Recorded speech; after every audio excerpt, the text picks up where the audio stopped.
আগের ক্লাসে আমরা সিগমা পাই মলিকুলার অরবিটাল ফরমেশন এই সমস্ত জায়গাগুলো সম্পর্কে একটা ধারণা নিয়েছিলাম। আজকের ক্লাসে আমরা মলিকুলার অরবিটাল ডায়াগ্রাম আঁকা সম্পর্কে ধারণা নেব। তো স্টার্ট করা যাক আজকের ক্লাসটা। দেখো, এইটা ছিল আমাদের লাস্ট ক্লাসের টপিক, যেটা আমরা একেবারে সর্বশেষ করিয়েছিলাম।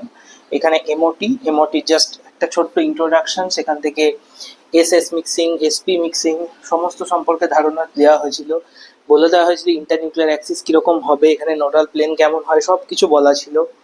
পাশাপাশি এইখানে পাই এবং পাই স্টার যে সমস্ত অরবিটালস গুলো আছে, এই বন্ডস, হ্যাঁ, অরবিটালস গুলো আছে, মলিকুলার অরবিটালস গুলো রয়েছে, সেগুলো সম্পর্কে ধারণা দেওয়া হয়েছিল। আজকের ক্লাস থেকে আমরা শুরু করব এমো ডায়াগ্রাম করা।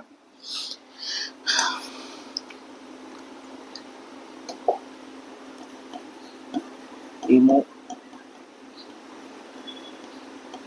ডায়াগ্রাম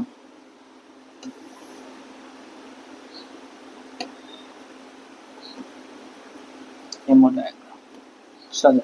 আচ্ছা, এমো ডায়াগ্রামে বেসিক যে জায়গাগুলো আমাদেরকে পড়তে হবে প্রথমে, সেই জায়গাগুলো হচ্ছে যে কিছু কিছু আমরা জানি যে মলিকুলস রয়েছে। তো আমাদের সমস্তটাই পুরোপুরি সিলেবাসের মধ্যে যে জায়গাগুলো রয়েছে এমো ডায়াগ্রাম আমরা প্রথমেই বলে দিই। সেটা হচ্ছে আমরা পড়বো কিন্তু হোমোনিউক্লিয়ার ডায়াটমিক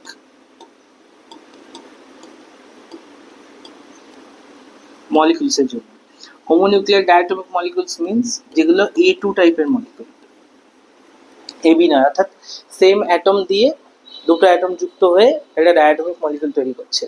তো এইগুলো আমাদের সিলেবাসের মধ্যে রয়েছে, কিন্তু এইখানে কিছু কিছু বিষয় আমাদের বোঝার রয়েছে। যেমন দেখবে তোমরা ক্লাস 11-এ যখন এই এমো ডায়াগ্রাম বা মলিকুলার অরবিটাল ইলেকট্রনিক কনফিগারেশন যখন তোমরা পড়েছিলে, কোথাও কোথাও দেখবে সিগমা 2pz কে আমরা আগে রাখতাম, পাই two p x pi two P ওয়াইকে পরে রাখতাম। আবার কোথাও কোথাও রাখতাম দু একটা কেসে যেখানে সিগমা 2pz কে পরে রাখা হতো, পাই two p x pi two P ওয়াইকে আগে রাখা হতো। তার মেন রিজনগুলো আমি এখানে পড়াবো। তো হোমোনিউক্লিয়ারের মধ্যে কি কি পড়বো সেটা আগে বলে দিই। H2, helium-2, lithium-2, beryllium-2, B2, C2, N2, O2 and F2। Ni2 পড়বো না আমরা, কারণ ওটার ক্ষেত্রে একটু অন্য গল্প রয়েছে, সেটা বলবো, পড়বো না বলা ভুল, পড়বো বাট ছোট করে পড়বো। এই এতগুলো সম্পর্কে পড়বো। প্রথমে এইগুলো সম্পর্কে একটা ছোট ধারণা দিয়ে দেওয়া ভালো, যে প্রতিটা কম্পাউন্ডস হ্যাঁ, যে সমস্ত মলিকুলসগুলো তৈরি হয়েছে তাদের ক্ষেত্রে কি ধরনের ঘটনা ঘটে।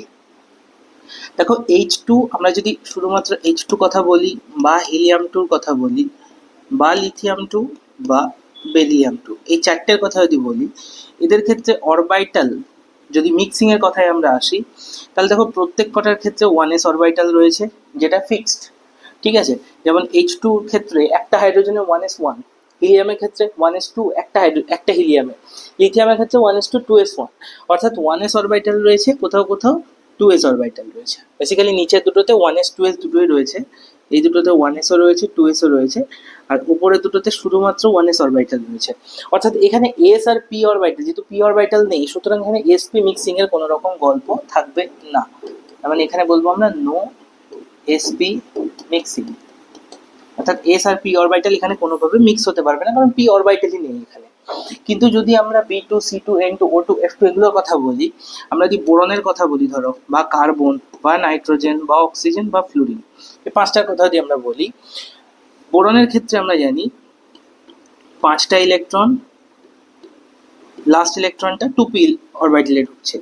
এইখানে হচ্ছে 1s2, 2s2, 2p2, এটা হচ্ছে 1s2, 2s2, 2p3, এটা হচ্ছে 1s2, 2s2, 2p4, এটা হচ্ছে 1s2, 2s2, 2p5। দেখো, এই প্রত্যেক কটার ক্ষেত্রে এস আর পি অরবিটাল দুটোই রয়েছে। আমরা 1sটাকে কনসিডার করবো না, তার কারণ হচ্ছে প্রত্যেক কটায় 1s2টা কমন, কিন্তু প্রত্যেক কটাতে দেখো দুই যে কোয়ান্টাম নাম্বারটা রয়েছে, 2 কোয়ান্টাম নাম্বার, যেটা প্রিন্সিপাল কোয়ান্টাম নাম্বার, তার আন্ডারে দুটো অরবিটাল রয়েছে 2s আর 2p। সেখানে ইলেকট্রনের ভ্যারিয়েশন রয়েছে প্রত্যেক কটাতে, 2s এ নেই বাট 2p তে রয়েছে। তাহলে এই 2s আর 2p কিন্তু মিক্সিং হবে। এবার কত দূর পর্যন্ত হবে? দেখা গেছে বোরন থেকে নাইট্রোজেন পর্যন্ত আমরা দেখব এসপি মিক্সিং। কেন দেখবো সেটাও বলছি আমি। এই তিনটের মধ্যে আমরা এসপি মিক্সিং দেখবো। অক্সিজেন আর ফ্লুরিনের ক্ষেত্রে আমরা আবার কিন্তু নো এসপি মিক্সিং। তার মেইন রিজনটা কি?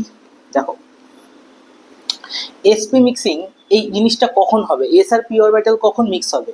যখন এই যে পি এর তিনটে অরবিটাল এবং এস এর যে অরবিটাল এস আর পি, এদের মধ্যে যখন এনার্জি গ্যাপ ডেল্টা ই, যখন ডেল্টা ই হাই হবে, খুব বেশি হয়ে যাবে, তখন কিন্তু নো এসপি মিক্সিং। কারণ এদের মধ্যে যদি এনার্জি গ্যাপ বেশি হয়ে যায় তাহলে তো এরা একে অপরের সঙ্গে মিশতেই পারবে না, তাই না? গ্যাপ যদি বেশি হয়ে যায় তো কাছাকাছি আসতে পারবে না, মিক্স হবে না।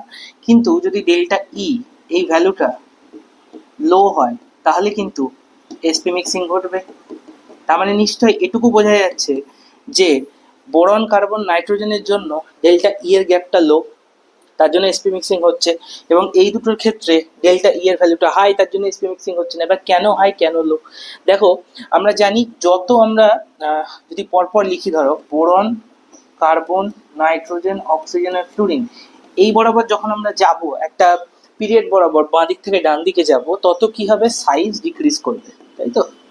সাইজ ডিক্রিজ করবে, এটা decreasing sign, size decreases. Size যত ডিক্রিজ করবে কিন্তু ইলেকট্রন কাউন্ট, ইলেকট্রন কাউন্ট কিন্তু বাড়ছে। প্রত্যেক কটায় কিন্তু একটা করে ইলেকট্রন বাড়তেই থাকছে। ইলেকট্রন কাউন্ট বাড়ার জন্য দেখো অক্সিজেন আর ফ্লুরিনের সাইজ ছোট হয়ে যাচ্ছে। ছোট হওয়ার জন্য ওই ছোট জায়গায়, একটা নির্দিষ্ট ছোট জায়গায় যখন 2s আর 2p ইলেকট্রনগুলো একে অপরের সঙ্গে অবস্থান করবে, তখন তাদের মধ্যে একটা রিপালশন ক্রিয়েট হবে। সেই ইন্টার ইলেকট্রনিক রিপালশনের জন্য এখানে বলে দেওয়াই ভালো, ইন্টার ইলেকট্রনিক রিপালশন এখানে ক্রিয়েট হবে। সেই রিপালশনের জন্য কি হবে? ডেল্টা ই যে গ্যাপটা, সেটা কি হয়ে যাবে? ইনক্রিজ করে যাবে। ডেল্টা ই গ্যাপটা কি হয়ে যাবে? ইলেকট্রনিক রিপালশনের জন্য 2s আর 2p অরবিটাল একে অপরের থেকে দূরে সরে যাবে। দূরে সরে গেলে কি হবে? আর এসপি মিক্সিং হতে পারবে না। কিন্তু এদের আকার কিন্তু এদের তুলনায় নির্দিষ্টভাবে কিন্তু বড়, এদের তুলনায় বড়। বড় হওয়ার কারণে, বোরনের আকার তো সবচেয়ে বড়, বড় হওয়ার কারণে কি হবে? ইলেকট্রনগুলো দূরে দূরে থাকবে, অরবিটালগুলো ছড়িয়ে ছিটিয়ে থাকবে, দূরে দূরে থাকবে। যার জন্য কি হবে? ইলেকট্রনগুলোর মধ্যে কোনো রকম আকর্ষণ এই বিকর্ষণ বল কাজ করবে না। যার জন্য তারা কি করতে পারবে? একটু হলেও নিজেদের কাছাকাছি আসতে পারবে, এবং ইলেকট্রনের সংখ্যা কম রয়েছে এখানে, ফলে তারা কাছাকাছি এসে কিন্তু অবস্থান করতে পারবে। তার জন্য এইখানে কিন্তু এসপি মিক্সিং হবে। এবং প্রশ্ন যেটা বিষয় সেটা হচ্ছে বোরনের ক্ষেত্রে এসপি মিক্সিং সবচেয়ে বেশি হবে বোরনের ক্ষেত্রে, কার্বনের ক্ষেত্রে একটু কম হবে, নাইট্রোজেনের ক্ষেত্রে সবচেয়ে কম হবে এসপি মিক্সিং। এই হচ্ছে টোটাল গল্প। আবার যদি আমি গ্রুপ বরাবর ওপর থেকে নিচে নামি, ধরো একটা গ্রুপ বরাবর ওপর থেকে নিচে যত নামবো তত কি জানি আমরা? সাইজ বাড়বে, সাইজ ইনক্রিজ করবে। সাইজ ইনক্রিজ করে গেলে কি হবে? সাইজ ইনক্রিজ করে গেলে এরকম ঘটনা ঘটবে, অর্থাৎ এরকম কেস আমরা দেখতে পারবো। তার মানে কি হবে? তখন ইলেকট্রনগুলো যেহেতু অনেকটা বড় জায়গা জুড়ে আছে, ফলে রিপালশন কম। রিপালশন কম হওয়ার জন্য কি হবে? তারা কাছাকাছি আসবে, কাছাকাছি চলে এলে কি হবে? এস আর পি অরবিটাল মিক্সিং এর প্রবণতা কিন্তু বাড়বে। তাহলে এসপি মিক্সিং গ্রুপ বরাবর কি হবে? উপর থেকে নিচে বাড়তে থাকবে, ইনক্রিজের। তার জন্য আমরা ফ্লুরিনের ক্ষেত্রে দেখো, ফ্লুরিনের ক্ষেত্রে সরি নো এসপি মিক্সিং বলছি, নো এসপি মিক্সিং বলছি, কিন্তু ক্লোরিন, ব্রোমিন, আয়োডিন এরা যখন I2Cl2Br2 এরকম তৈরি করবে, বা ICl IBr BrCl Br, হ্যাঁ ICl, এই ধরনের কমপ্লেক্স যখন তৈরি করবে, কম্পাউন্ড যখন তৈরি করবে, তখন কিন্তু তাদের মধ্যে এসপি মিক্সিং হবে। অর্থাৎ এদের ক্ষেত্রে কিন্তু এসপি মিক্সিং দেখা যাবে। সবচেয়ে বেশি দেখা যাবে কোথায়? আয়োডিনের ক্ষেত্রে, কারণ আয়োডিনের সাইজ সবচেয়ে বড়, ফলে এস আর পি অরবিটাল কি করবে? তখন কাছাকাছি অবস্থান করবে। আশা করি জিনিসটা ক্লিয়ার হলো তোমাদের। এইবার আমরা এসপি মিক্সিং এর ফলে যে অরবিটালের এনার্জি গ্যাপগুলোর কিছু পরিবর্তন হবে সেটা এবার আমরা দেখব। দেখো, আমি গোটা পেজটা জুড়ে এই জিনিসটা করব, খুব ভালো করে তোমরা লক্ষ্য রাখবে। এই আমি এখানে একটা এনার্জি বার আমি একটা তুলে দিলাম, ঠিক আছে? এটাকে বলছি আমি কি? এনার্জি বার, ঠিক আছে? ই বরাবর ই প্লট করলাম। এবার আমি কি করব? আমরা জানি যে সিগমা যখন 1s অরবিটাল থাকে, 1s থেকে কি হয় সিগমা, সরি, যখন 1s অরবিটাল দুটো মিক্স হবে তখন তাদের মধ্যে কি হবে sigma 1s sigma star 1s, দুটো 2s অরবিটাল মিক্স হলে sigma 2s sigma star 2s, 2p orbital গুলো মিক্স হলে কি হবে pi 2px pi 2py pi star 2px pi star 2py sigma 2pz sigma star 2pz, এরকম orbital গুলো কিন্তু তৈরি হবে, মলিকুলার অরবিটাল গুলো তৈরি হবে। সেগুলো কিভাবে হচ্ছে প্রথমে সেটা দেখে নিই। ধরো এখানে 1s অরবিটালকে আমি মিক্স করেছি সবচেয়ে নিচে, ঠিক আছে, আমি সবার প্রথমে কি করলাম 1s অরবিটালকে মিক্স করলাম, দুটো 1s আছে ধরে এখানে 1s বলে লিখলাম, তুমি ধরে নেবে দুটো 1s আছে, দুটো 1s মিক্স হয়েছে। মিক্স হলে কি তৈরি হবে দেখো,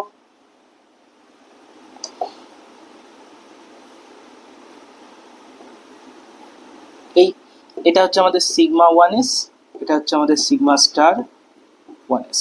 ভালো করে বোঝো জিনিসটা, তারপরে তোমরা নোট ডাউন করে নেবে খাতার মধ্যে।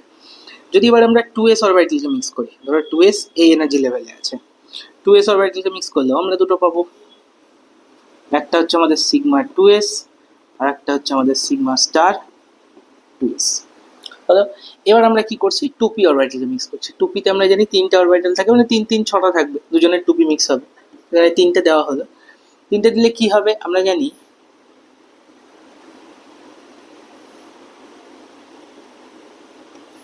সিগমা 2pz, পরে থাকছে সিগমা স্টার 2pz। এছাড়া আর দুটো পাই আছে, সেই দুটো পাইকে আমরা এভাবে দেখালাম, আমি ওপর নিচ করলাম না এখন এই মুহূর্তে, পরে বোঝানো যখন তখন করবো। তখন এইটা হচ্ছে পাই 2px, এটা হচ্ছে পাই 2py, এইটা ধরে নাও পাই স্টার 2px, এইটা ধরো পাই স্টার 2py। এটা হচ্ছে আমাদের জেনারেল ফরম্যাট, এই ফরম্যাটটা আমরা জানি। এবার প্রশ্ন হচ্ছে যখন এসপি মিক্সিং হচ্ছে তখন জিনিসটা কি হচ্ছে, আর এসপি মিক্সিং যখন হচ্ছে না তখন জিনিসটা কি হচ্ছে। দেখো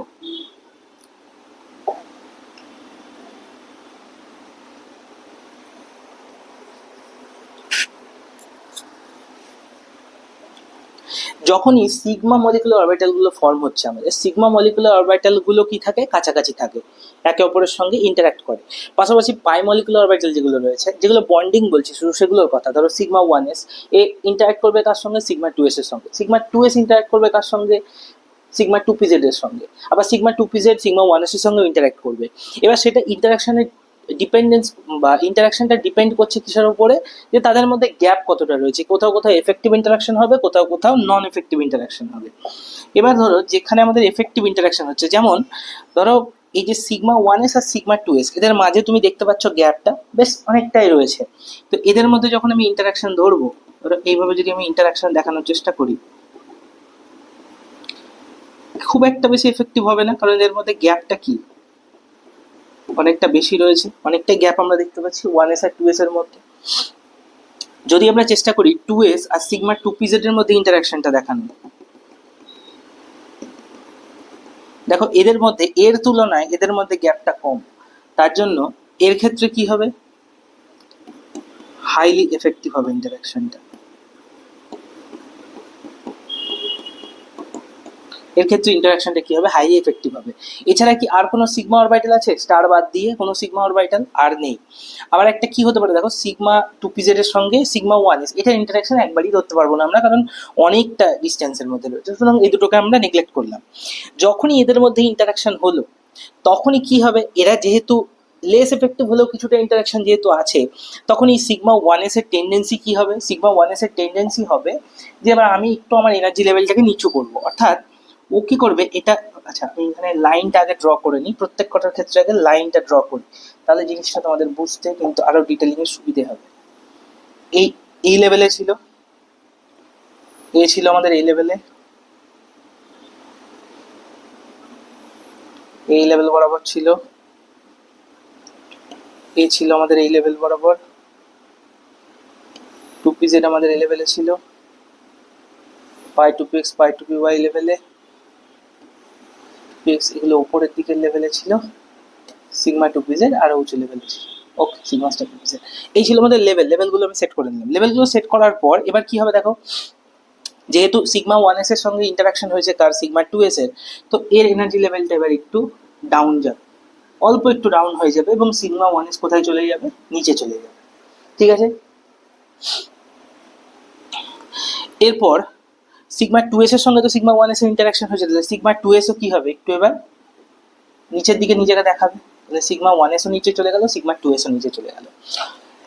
নেক্সট দেখো, এবার আমি কি করেছি, সিগমা 2s এর সঙ্গে সিগমা 2pz এর ইন্টারাকশন দেখেছি। এই ইন্টারাকশনটা বলেছি হাইলি এফেক্টিভ, ভালো ইন্টারাকশন, কারণ দূরত্বটা কম রয়েছে এদের মধ্যে। এদের ক্ষেত্রে দূরত্বটা দেখো এতটা বেশি, এদের ক্ষেত্রে কি হচ্ছে, কমে যাচ্ছে। তাই এতটা ডিস্টেন্স, তাই এতটা ডিস্টেন্স, তার মানে ইন্টারাকশন হবেই।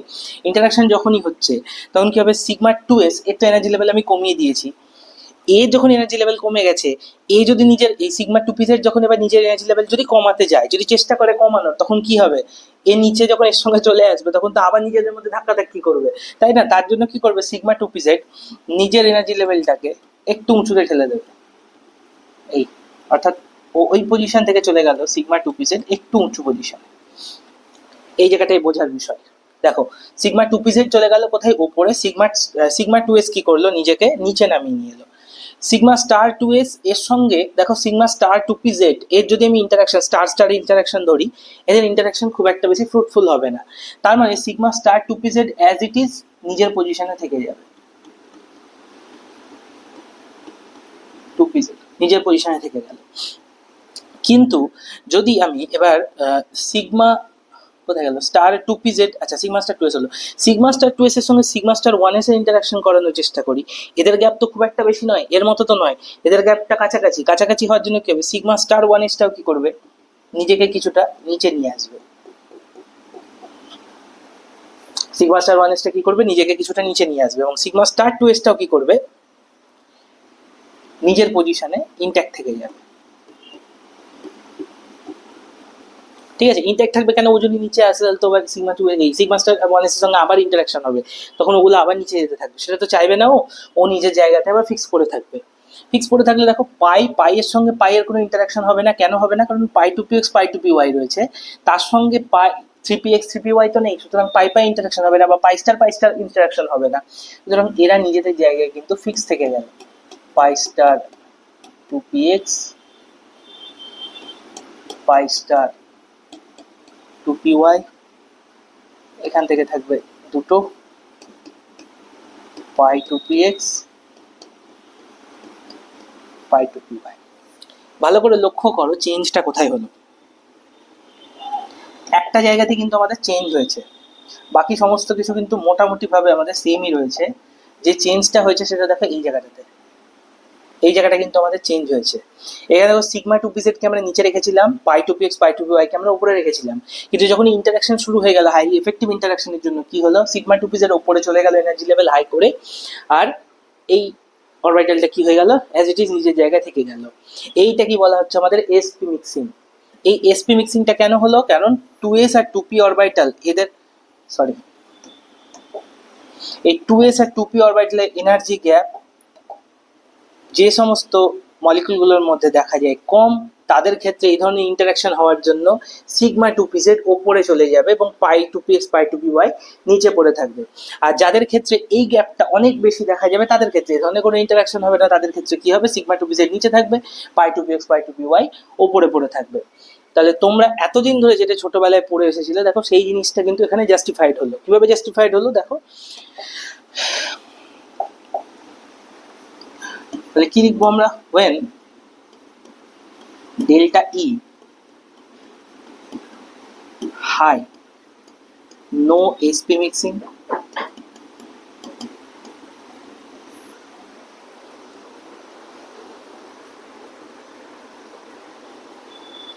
তাহলে ডেল্টা ই যখন হাই হচ্ছে তখন নো এসপি মিক্সিং, যেটা আমরা দেখতে পাচ্ছি এইখানে, মানে এইখানে হচ্ছে আমাদের ডেল্টা ই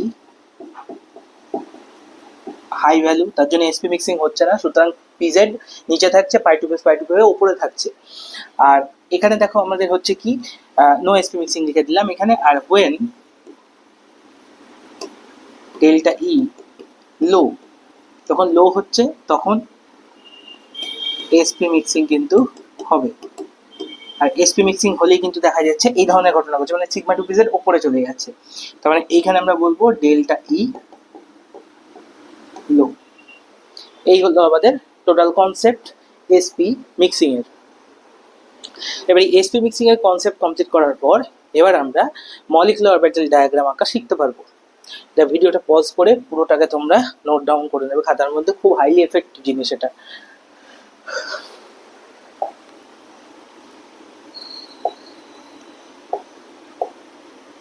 তাহলে যখন আমরা এবার এমও ডায়াগ্রাম করব, আমাদের তো এক্সামে এমও ডায়াগ্রাম ডাইরেক্টলি পরীক্ষাতে তো প্রশ্ন ওইভাবে আসবে না। আমাদের কোশ্চেনটা দেবে হচ্ছে কোথায় বন্ড অর্ডার বেশি, কোথায় বন্ড অর্ডার কম, বা বন্ড লেন্থ বেশি কম, কোথায় সিগমা অরবিটাল এই কোথায় সিগমা বন্ডিং আছে, কোথায় পাই বন্ডিং আছে, বন্ড অর্ডার বন্ড লেন্থ এগুলো বের করতে দেবে।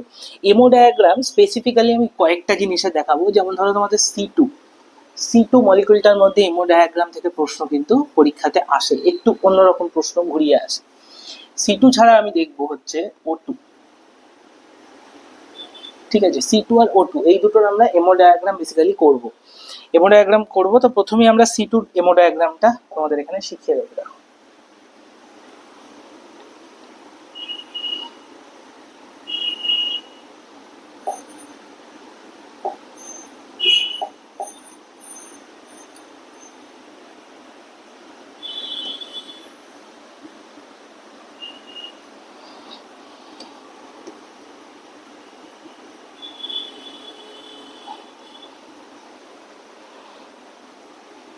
এদিকে একটা কার্বন, এদিকে একটা কার্বন, আর এই বরাবর হচ্ছে আমাদের সি2।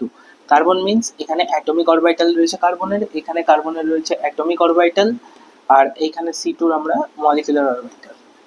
ঠিক আছে, চলো। একটা কার্বন সি2 যখন আমরা করব, সি2 টোটাল ইলেকট্রন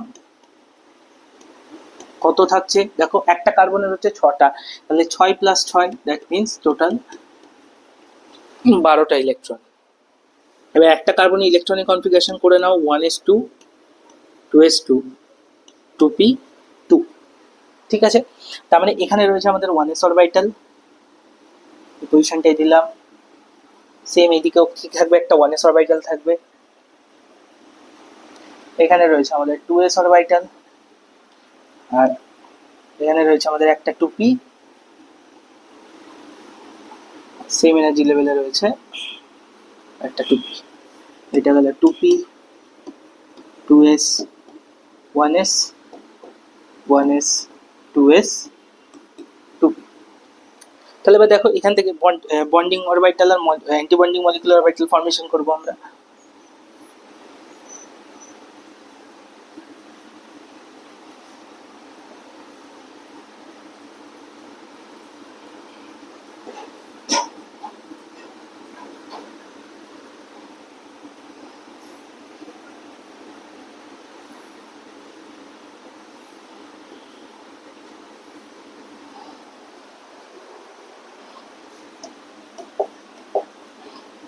ঠিকভাবে দাঁড়াও, 1 মিনিট, এখানে লাইনিং গুলো ঠিকঠাক হয় না।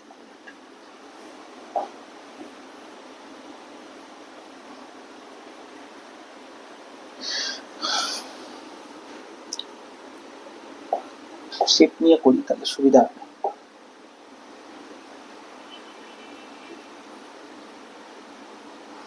নিচে এইভাবে পড়ে গেছে।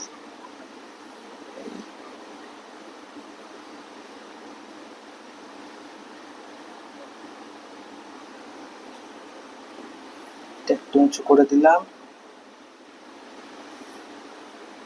এটাকে একটু উঁচু করা থাকলো, বরাবর এইটাকে দেওয়া হলো, দেওয়া থাকলে এটা ওকে।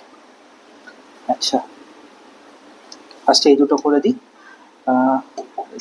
করে দিই।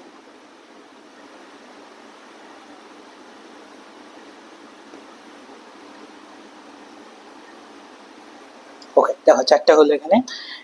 একটা হচ্ছে আমাদের নামগুলো দিয়ে দিই, এটা হচ্ছে সিগমা 1s, এটা হচ্ছে sigma star 1s, this is sigma 2s, এটা হচ্ছে সিগমা স্টার 2s। এইবার কার্বনের ক্ষেত্রে আমরা বলেছিলাম বোরন, কার্বন, নাইট্রোজেন, এই তিনটাতে আমরা বলেছিলাম এসপি মিক্সিং হবে। তাহলে এসপি মিক্সিং হলে কি হবে, এসপি মিক্সিং হলে এই এই এই দেন আবার এই দেন এই, অর্থাৎ pi two p x pi two p y sigma two p z, then pi star two p x pi star two p y, then sigma star two p z. তাহলে ভাগটা আমরা এইভাবে করতে পারবো,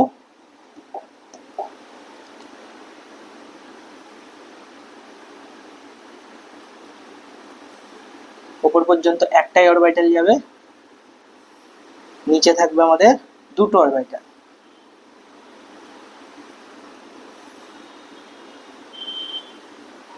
এইখানে একটা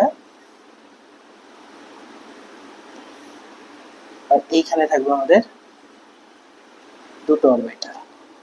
জিনিসটা দেখতে এরকম হবে, এইখানে একটা, এই একটা, এই একটা, দুটো, এইখানে হচ্ছে আমাদের এই একটা, এই একটা, দুটো, আর এখানে হচ্ছে আমাদের একটা অরবিটাল। তাহলে ওভারঅল ডায়াগ্রামটা এরকম দাঁড়ালো। এটা হচ্ছে আমাদের pi two p x, pi two p y, then sigma two p z. এখানে আসছে আমাদের pi star two p x, pi star two p y, এটা হচ্ছে আমাদের sigma star two p z. তা এই হলো আমাদের ওভারঅল ডায়াগ্রাম। এবার যদি আমরা ইলেকট্রন গুলোকে ফিল করার চেষ্টা করি, তাহলে দেখো কিভাবে ফিলিং হবে। আমরা জানি টোটাল এখানে হচ্ছে টোটাল 6টা 6টা 12টা ইলেকট্রন। তাহলে প্রথমে এখানে দুটো, দুটো 4টে, 5টা 6টা, 7টা 8টা, 9টা 10টা, দেন 11টা, দেন 12টা। এবার এখানকার যে বিষয়টা, যেটা সিটুর ক্ষেত্রে আমি বলবো বলেছিলাম, দেখো এটা টোটাল 12টা ইলেকট্রন যখন ফিল হয়ে গেল, ভালো করে লক্ষ্য করো সবচেয়ে উঁচু অরবিটাল যেটা, যেখানে ইলেকট্রন থাকে, যে হাইয়েস্ট অরবিটালে ইলেকট্রন থাকে,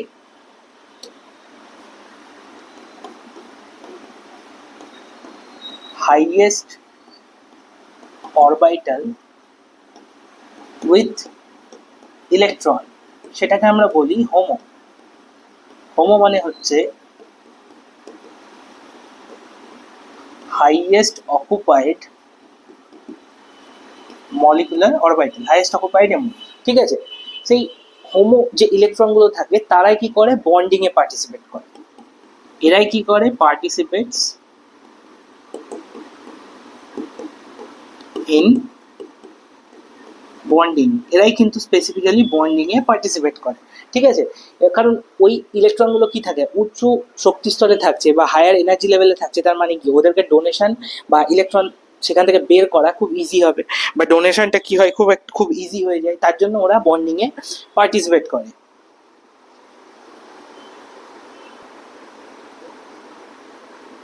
হ্যাঁ, তো যেটা বলছিলাম যে পার্টিসিপেট করবে কারা, যারা হাইয়েস্ট অকুপাইড মলিকুলার অরবিটাল বা হোমোতে যে সমস্ত ইলেকট্রনগুলো রয়েছে।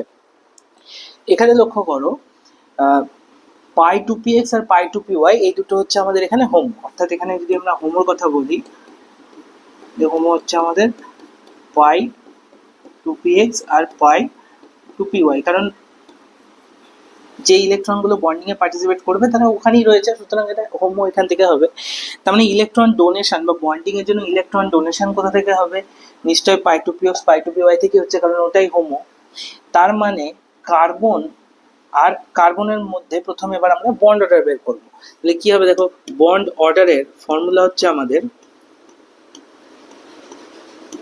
Half into number of bonding electrons minus number of anti bonding electrons.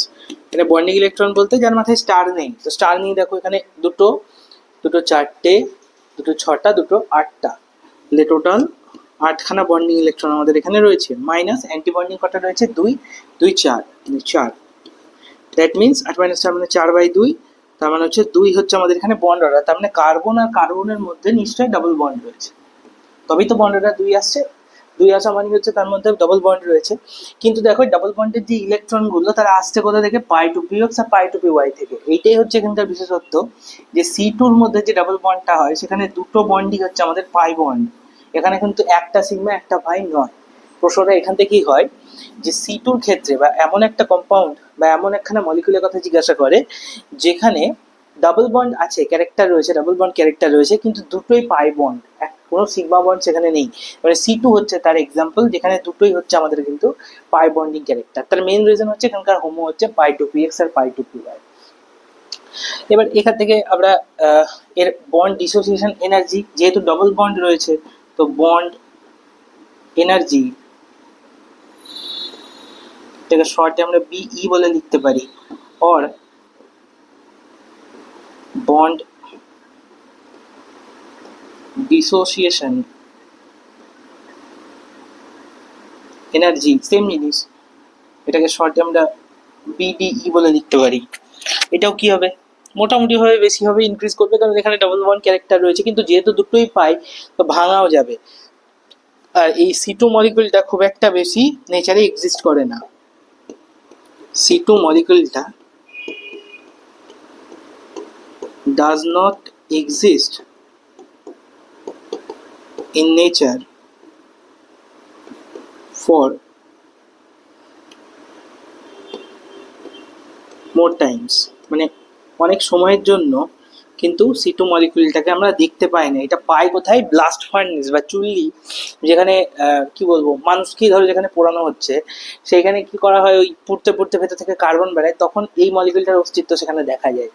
তার জন্য এই সি2 মলিকুলটাকে আমরা কিন্তু খুব বেশি কনসিডারেশনের মধ্যে নিয়ে আসি একটাই কারণে, কারণ এখানে দুটো পাই বন্ড রয়েছে এবং প্রশ্নটা এখান থেকেই আসে। আচ্ছা, এবার একটা জিনিস বলে দেওয়া প্রয়োজন, সেটা হচ্ছে বন্ড অর্ডার, যেটাকে শর্টে আমরা বিও বলে জানি। Bond order directly proportional to bond dissociation energy বা বন্ড এনার্জি, মানে বন্ড অর্ডার যত বাড়বে, ধরো পাই বন্ডের সংখ্যা যত বাড়াবো আমি, তত কি হবে, বন্ড ডিসোসিয়েশন এনার্জি বাড়বে। কিন্তু বন্ড লেন্থের সঙ্গে এটা ইনভার্সলি প্রপোর্শনাল, ঠিক আছে, বন্ড লেন্থের সঙ্গে কিন্তু এটা ইনভার্সলি প্রপোর্শনাল। তাহলে যদি আমরা ধরো দু তিনটে কম্পাউন্ডের কথা বলি, ধরো সি2 কথা বলছি, ও2 কথা বলছি, এফ2 কথা বলছি, আর বি2 কথা বলছি, আমরা ইন জেনারেল দেখে বুঝতে পারছি। দেখো সি2 তো আমরা এক্ষুনি করলাম, সি ডাবল বন্ড সি, যেখানে দুখানাই হচ্ছে আমাদের পাই বন্ড। ও2 যদি আমরা করি, তাহলে ও2র ক্ষেত্রে আমরা জানি যে একটা সিগমা থাকে একটা পাই থাকে, এটা আমাদের জেনারেল কনসেপ্ট। এটা আমরা করবো একটু পরে, ও2 ডায়াগ্রাম আলাদাভাবে করবো না, ইলেকট্রনিক কনফিগারেশনটা দেখবো। এফ2, এফ2র ক্ষেত্রে যদি আমরা করতে চাই, তাহলে এফ এ জানি আমরা, এফ এর সঙ্গে সিঙ্গেল বন্ড এফ থাকে, মানে শুধুমাত্র সিগমা বন্ড আছে। বি2 যদি করি, তাহলে বি এর মধ্যে কি থাকবে, একটাই সিঙ্গেল বন্ড থাকবে, তো আলাদাভাবে বন্ড থাকার কথা নয় না, একটা করে বন্ড থাকার কথা।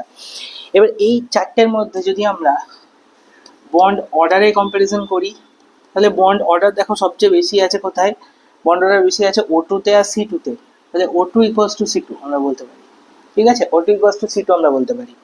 তারপর বন্ড অর্ডার কার বেশি, এই দুটোর, তাহলে বি2 ইকুয়ালস টু এফ2 বলে দিতে পারি, বি2 ইকুয়ালস টু এফ2। কিন্তু যদি আমরা বন্ড লেন্থের কথা বলি, প্রথমে বন্ড লেন্থের কথা বলে নিই, আমি বলেছি বন্ড অর্ডার যত বেশি হবে তত কি হবে, বন্ড লেন্থ কমবে। তার মানে হিসাব মতো ও2 আর সি2র বন্ড লেন্থ কি হওয়ার কথা, কমে যাওয়ার কথা, তো মোটামুটি কাছাকাছি যাবে, এই লেস দেন বি2 অ্যান্ড এফ2, অপোজিট হলো। কিন্তু যদি আমরা বন্ড ডিসোসিয়েশন এনার্জির কথা বলি বা বন্ড এনার্জির কথা বলি, তখন কিন্তু একটু গল্পটা অন্যরকম হবে। দেখো বন্ড ডিসোসিয়েশন এনার্জি আমরা বলেছি যেখানে ডাবল বন্ড বেশি হবে, বন্ড অর্ডার যেখানে বেশি হবে সেখানে বেশি হওয়ার কথা, মানে ও2 সি2 দুজনেরই সমান হওয়ার কথা, কিন্তু তা হবে না, কারণ ও2 তে দেখো একটা সিগমা একটা পাই, আমরা জানি সিগমা বন্ড হচ্ছে স্ট্রং বেশি, তার জন্য ও2র ক্ষেত্রে সবচেয়ে বেশি হবে।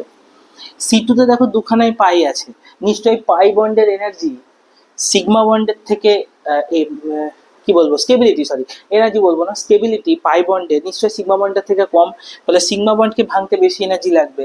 সুতরাং বি2 আর এফ2 তারপরে চলে আসবে, তারপর আসবে কি সি2। এইটা হচ্ছে আমাদের মেনলি ইম্পর্টেন্ট বন্ড ডিসোসিয়েশন এনার্জির এই ফরম্যাটটা। তো এই হচ্ছে বন্ড অর্ডারের গল্প। নেক্সট যে জায়গাটা সেটা হচ্ছে ও2, ও2র ক্ষেত্রে ইলেকট্রনিক কনফিগারেশন দেখো, তাহলে বুঝতে পারবে। ও2তে হচ্ছে টোটাল ইলেকট্রন হচ্ছে 8 প্লাস 8, টোটাল হচ্ছে 16টা ইলেকট্রন, কিন্তু এখানে কিন্তু কোনো রকম এসপি মিক্সিং হবে না, আমরা পড়ে নিয়েছি আগেই, নো এসপি মিক্সিং। সুতরাং ইলেকট্রনিক কনফিগারেশন যখন করব, sigma 1s, sigma star 1s, sigma 2s, sigma star 2s, তারপরে কে আসবে, তারপরে অবভিয়াসলি আসবে সিগমা 2pz, দেন y2px, y2py, দেন এগুলো তো সেম, পাই star 2px, pi star 2py, দেন সিগমা স্টার 2pz। এবার যদি ইলেকট্রনগুলোকে আমরা ফিল করতে থাকি তাহলে দেখো কি হবে, ইলেকট্রনগুলো ফিল করলে এই দুটো, দুটো চারটে, দুটো ছটা, দুটো আটটা, টোটাল 16টা, 9টা 10টা, প্রথমে একটা একটা ফিল হলো 11 12 13 14, তারপরে আবার একটা একটা ফিল হবে 15 16। ঠিক আছে, তাহলে এখানে হোমো কোনটা হলো, এই অরবিটালটা হচ্ছে আমাদের এখানে কিন্তু হোমো, এই মলিকুলার অরবিটালটা হচ্ছে আমাদের এখানে হোমো।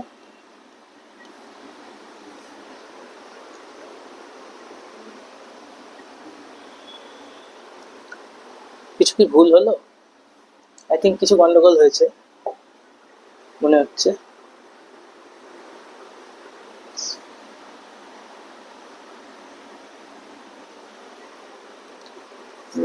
না ঠিকই তো আছে মনে হচ্ছে।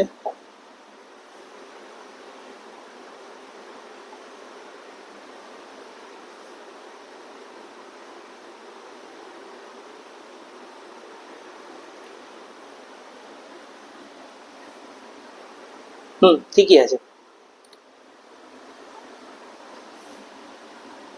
এক মিনিট, সিগমা প্রথমে হচ্ছে sigma 1s, then sigma star 1s, sigma 2s, sigma star 2s। হ্যাঁ,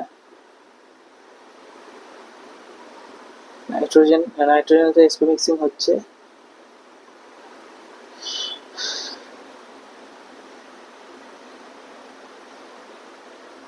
উইদাউট sp মিক্সিং যেটা হবে,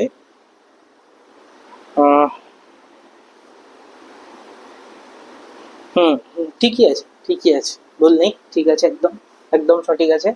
আচ্ছা, তাহলে এবার দেখো হোমো হচ্ছে আমার কোনটা, পাই star two p x, pi star two p Y, অর্থাৎ অ্যান্টি বন্ডিং অরবিটাল থেকে ইলেকট্রন যাচ্ছে।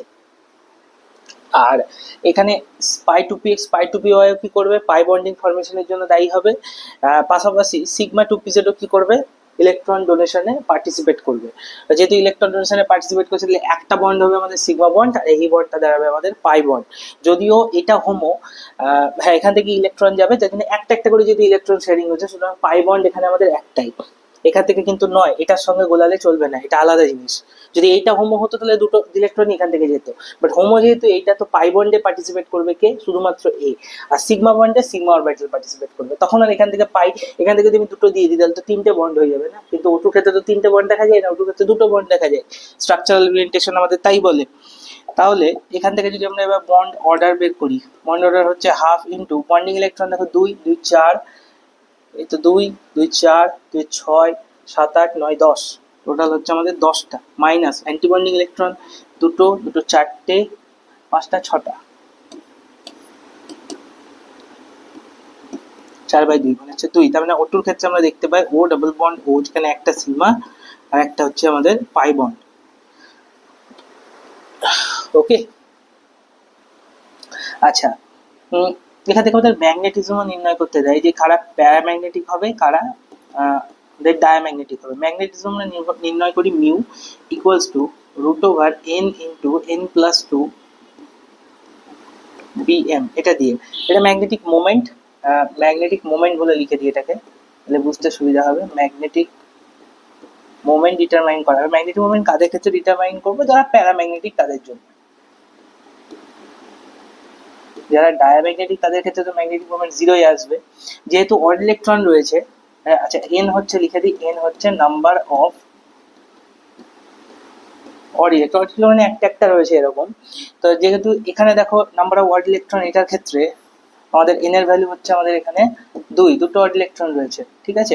দুটো অড ইলেকট্রন থাকার জন্য তাহলে মিউ এর ভ্যালু আমাদের কি দাঁড়াবে এখানে, √2 ইন্টু 2 প্লাস 2, তার মানে √8 বোর ম্যাগনেট, তার মানে এটা প্যারাম্যাগনেটিক। কিন্তু আগেরটা যেটা আমরা করেছিলাম C2 টা ভালো করে লক্ষ্য করো, আচ্ছা কোথায় গেল, এই C2 যেটা ছিল আমাদের, C2 এর ক্ষেত্রে দেখো কোনো অড ইলেকট্রন নেই, সুতরাং এইটা হয়ে যাবে আমাদের কি, ডায়াম্যাগনেটিক। এটা হচ্ছে আমাদের ডায়াম্যাগনেটিক, কারণ এখানে কোনো রকম অড ইলেকট্রন নেই। এটা হচ্ছে ম্যাগনেটিজমের ব্যাপার। বন্ড লেন্থ, বন্ড এনার্জি সম্পর্কে ধারণা দিয়ে দিলাম। আমরা বলেছিলাম এই যে চ্যাপ্টারটা আমরা কভার করলাম, এই চ্যাপ্টারটা এখানে শেষ হচ্ছে, এন্ডিং হচ্ছে। এখানে আমরা হাইড্রোজেন বন্ডিংটা পড়াবো না, হাইড্রোজেন বন্ডিং তোমরা অলরেডি পড়ে ফেলেছো এর আগে। তোমরা চাইলে আমি পরবর্তীতে বা তোমাদের পরীক্ষার আগে আগে একটা হাইড্রোজেন বন্ডিং এর ছোট 15-20 মিনিটের একটা ক্লাস তোমাদেরকে দিয়ে দেবো। তো কেমিক্যাল বন্ডিং এর বেসিক যে জায়গাটা একেবারে শুরুর দিন দেখো আমি এখানে নোট করে দিয়েছিলাম, যে জায়গাটা থেকে কোশ্চেন সবচেয়ে বেশি আছে, আমি আয়নিক বন্ডও পড়াইনি ডিটেলিং এ, আমি শুধুমাত্র বলেছিলাম যে এই যে কোভ্যালেন্ট বন্ডের দিকে আমরা ফোকাস করব এই চ্যাপ্টারে, এবং তাই করা হলো। কোভ্যালেন্ট বন্ডের স্ট্রাকচার করা হলো, হাইব্রিডাইজেশন করা হলো, আর 3 নম্বরে আমরা করলাম কি এমওটি। স্পেসিফিক্যালি পুরো পার্টটাই কমপ্লিট করে দিলাম, ফিজিক্যাল বন্ডের পার্টটা পড়ে থাকলো। ফিজিক্যাল বন্ডটা থেকে কোশ্চেন খুব একটা বেশি বিগত বছরগুলোতে না নিটে এসেছে না যেইতে এসেছে, খুব একটা বেশি আসেনি, তার জন্য আমরা এটাকে অমিট করলাম। কিন্তু পুরোপুরি অমিট করব না, আমি একদিনের একটা ক্লাসে তোমাদেরকে ভ্যান্ডারওয়ালস ফোর্স আর মোটামুটি আধ ঘন্টার ক্লাসই নেবো। 15 মিনিট হয়তো ভ্যান্ডারওয়ালস ফোর্সটা বোঝাবো, 15 মিনিট তোমাদের হাইড্রোজেন বন্ডিং বোঝাবো, ডিটেলিংয়ে বুঝিয়ে দেবো। তাহলেই টোটাল চ্যাপ্টার কমপ্লিট হয়ে যাবে। এইখানে এই চ্যাপ্টারটা এন্ড হয়ে গেল। তাহলে ভিডিওটা ভালো লেগে থাকলে অবশ্যই বন্ধুদের মধ্যে শেয়ার করে দিও, এবং সাবস্ক্রাইব করতে ভুলো না চ্যানেলটা। এরপর তোমাদের যেটা করব, নেক্সট দিন থেকে চেষ্টা করছি, আগামীকাল থেকে যদি না হয় পরশু থেকে অবশ্যই কয়েকটা আমি কোশ্চেনের প্র্যাকটিসের সিরিজ নিয়ে আসবো, যেখানে অর্গানিক কেমিস্ট্রি আমরা প্র্যাকটিস করাবো, বিভিন্ন মাল্টি কনসেপচুয়াল কোশ্চেন সেখানে থাকবে। তো দেখতে থাকো, চ্যানেলটার দিকে লক্ষ্য রেখো, সাবস্ক্রাইব করে রেখো, ব্যাস এটুকুই বলার। ভালো থেকো সকলে।